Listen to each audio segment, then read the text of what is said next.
Would you risk your life for an idea? Would you continue pursuing your truth even to the ends of the earth? What if you had an idea that could change your entire world fundamentally as you know it to be? These are the questions that we're confronted with in Orb on the Movements of the Earth. Orb is about the pursuit of knowledge and the inherent risks that come with going against the status quo.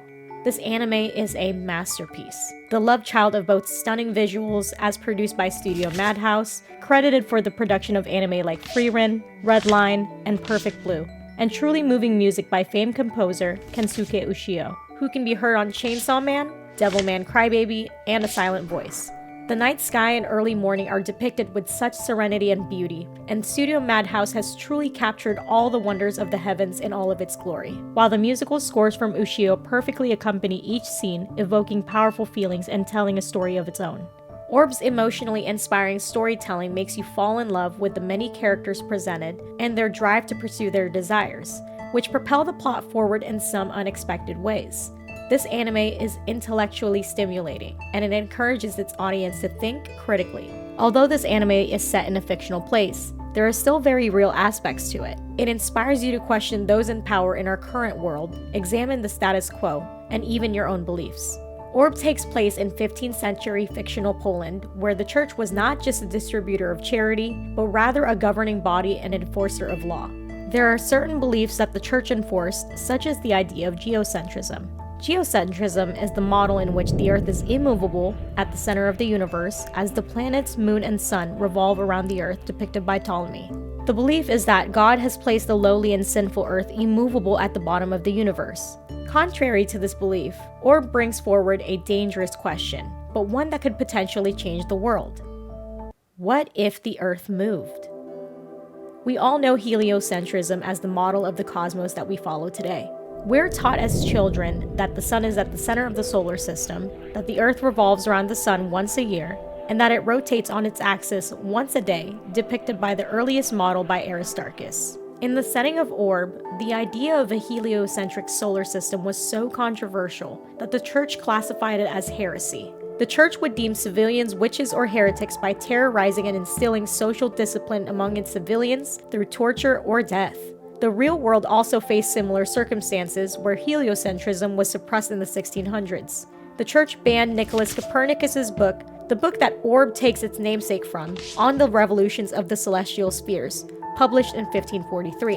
Though heliocentrism was contentious, many characters in Orb fight to preserve the truth, regardless of the risks that come with it. Though the series does shed some light on the differences between the church and science, the show does not demonize religion or science in any way. The series allows its consumers to see both sides and even have characters who have middle ground. I find that it's interesting that there are some characters who believe in geocentrism but use God as an excuse to carry out evil, as well as others who pursue heliocentrism but still have a steady faith in God and pursue good. Each character's pursuit of heliocentrism ties all the characters surpassing time and life itself. The series does not focus on a single main character, but rather the inherent truth they all fight to show the world through heliocentrism. This show captures the essence of human nature, with each character executing their own convictions, overcoming risks, and pursuing the power of an idea. It's a beautiful blend of philosophy, history, and passion. If you've liked this video so far, make sure to give it a thumbs up and also subscribe. I'll be talking a lot about spoiler-heavy material from now on, so if you haven't done so yet, make sure to save this video and come back to it later for another time. I would say that Orb has quickly become one of my favorite animes, and I really hope you end up enjoying it as well. I've stalled enough, now let's carry on with this video. Can we talk about how devastating it is that Raffle dies right at the end of episode 3? The show moves on 10 years later like nothing had happened, and immediately after, the opening is now a different person.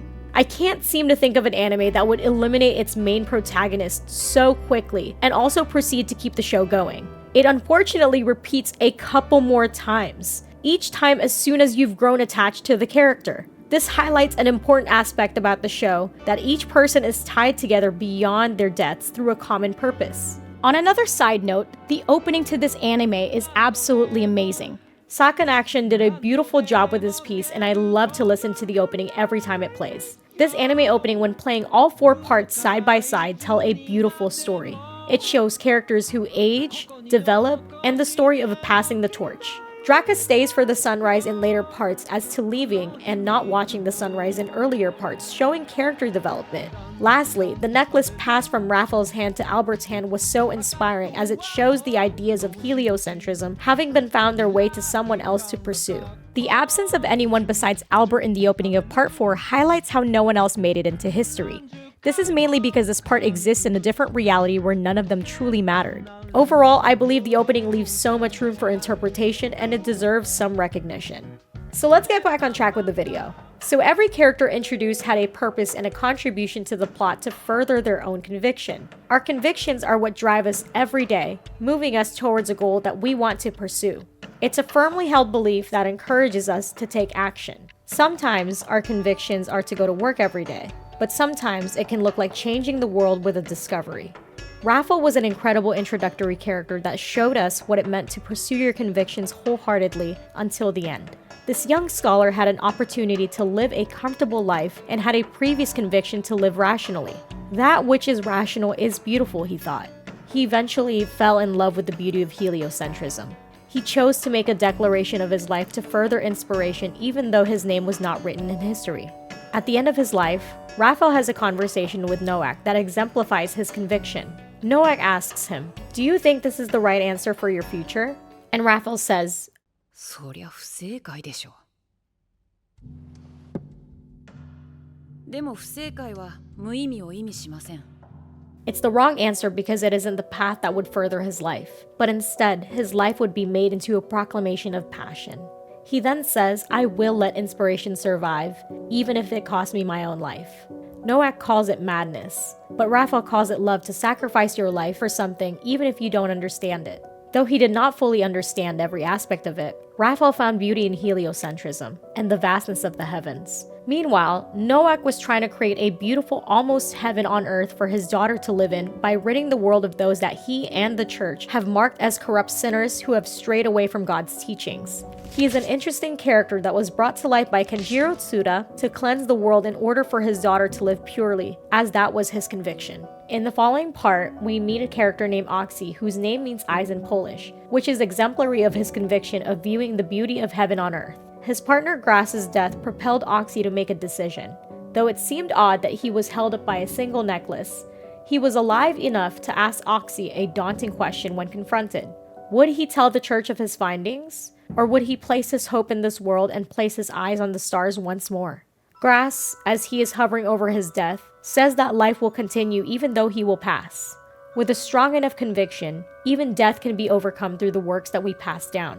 We are then introduced to Badeni, a complex character with a heavy past, whose conviction it was to make it into history through heliocentrism. Though initially cold, we learn that he's a very empathetic person, and that his convictions were rather altruistic, as he passes down Oxy's writings rather than his own work.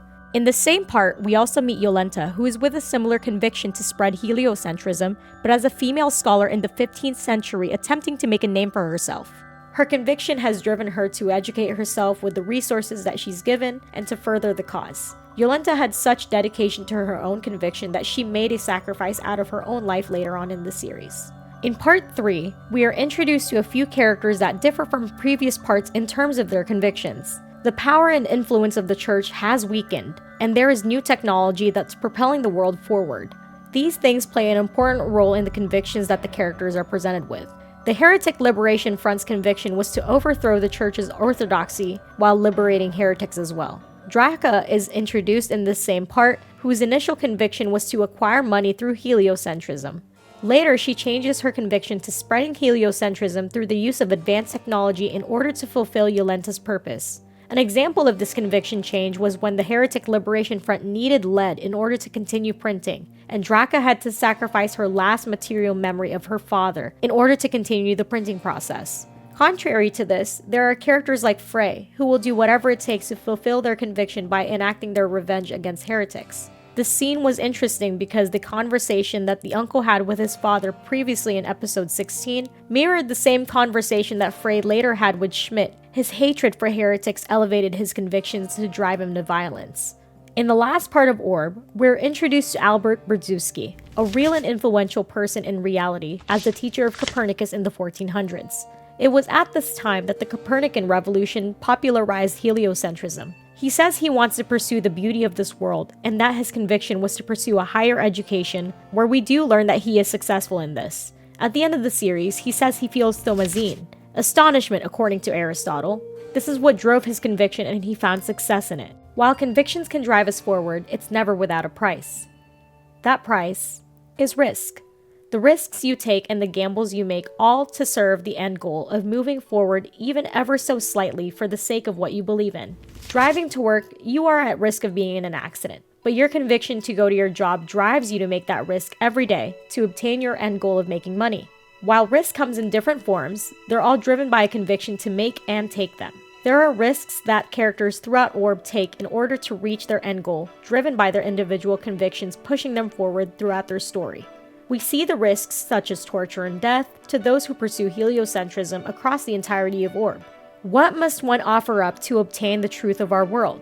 This is a loaded question that foreshadows the rest of the series, as we have multiple characters encountering risking their lives in order to pursue the truth about heliocentrism. In part 1, Raphael is faced with the risk of pursuing heliocentrism or choosing a life that is rational and easy. Raphael is an interesting character as there were no initial risks in his life. He could have chosen to live a life in ignorance, but he chose to risk it all for the sake of the truth. He preserved his findings, passing on the torch to the next person. This is a common occurrence in Orb that serves as a risk every time, since all this information being passed down could change the world. In part 2, for the entire duration, Badeni and Oxy's existence revolved around a permanent state of risk because of the research that they were pursuing. The heretic in the beginning of part 2 asks Oxy and Grass, 一生快適な自己否定にとどまるか、すべてを捨てて自己肯定にかけて出るか。 It's a risk to pursue self-affirmation because finding the truth requires consequences, and risking life as they know it. Badeni's plan to replicate Oxy's text by tattooing it on the head of 60 beggars was not only beautifully foreshadowed and executed, but was also one of the riskier occurrences in the show. It relied on the sheer luck that the right person would receive the right letter and that it would play out accordingly to plan. Yolenta also faced the risk of being labeled as a witch for pursuing her studies in astronomy, as a woman publishing anything under her name. In part 3, we see that Yolenta is leading the Heretic Liberation Front and has a conversation with Draka. She explains to her, 私も何度も人を殺した。確かに真理を盾に暴力は加速しうる。 This foreshadows the risks of pursuing your convictions too passionately that it could elevate to violence. In the same part, multiple characters face risk in their life for their own convictions, including the Heretic Liberation Front and Draka, who were under constant threat of being killed by the church. In the last part, Albert answers the initial question, what must one offer up to obtain the truth of our world? He said it wasn't to suppress that information or to hunt down those like his teacher, but rather to pursue the beauty and the inspiration. To pursue the beauty of this world, sacrifices are unavoidable. Conviction and risk can go hand in hand as driving forces. The characters of Orb are all driven by one common shared reason that they've discovered, and that discovery has changed their lives. That's the power of an idea. The ability for an idea to change someone's life so drastically that they'll do anything for it for the sake of their conviction as the end goal. The power of an idea can sway the hearts and minds of those who are moved by it to a strong enough degree. While Orb has many main characters, the real main character of the show is the idea that they all risk their lives to share with the world: heliocentrism. Every character began their story in Orb with ideas of their own which drove their convictions, but then discovered heliocentrism and were so moved by the idea, or saw how powerful it was, that the church would even try to kill or silence anyone that knew about it. All of the previous things discussed in this video ended up revolving around the central character, or idea in this case. In the beginning, Hubert says, "A life that isn't frightening is missing its essence." Fear is the edge of the unknown. Fear often signals that you're standing at the edge of something new or meaningful, whether it's a relationship, a goal, or a truth. Life without fear is usually a life lived entirely within comfort zones. That usually excludes risk, change, and transformation. It's a denial of progression within one's self or their life. Orb encourages its viewers to live a life that pursues their convictions and to overcome the risks of this world. The characters in Orb have shown what it truly means to pursue their convictions through risks in order to share the power of their idea in their truest forms. We can apply this in our everyday lives by living our truth, pursuing our passions, and overcoming the trials that life presents us with. Though this is a complete divergence from the content that I normally put out, my passion for this show and desire to share it with others overcome the fear that I have. It's scary not knowing how something you create could be perceived. It's also nerve-wracking to be a woman in the anime space, and wondering if your opinion will hold any kind of meaning in this field. Even though it's fear-inducing, this project is something that I'm passionate about, and something that I want to remember and share with others as well. So thank you for watching this video. Make sure to like and subscribe if you like this, and make sure to comment down below what your favorite part of Orb is. And yeah. Tell me your favorite character. I don't know. Thank you for watching the video. Have a good day.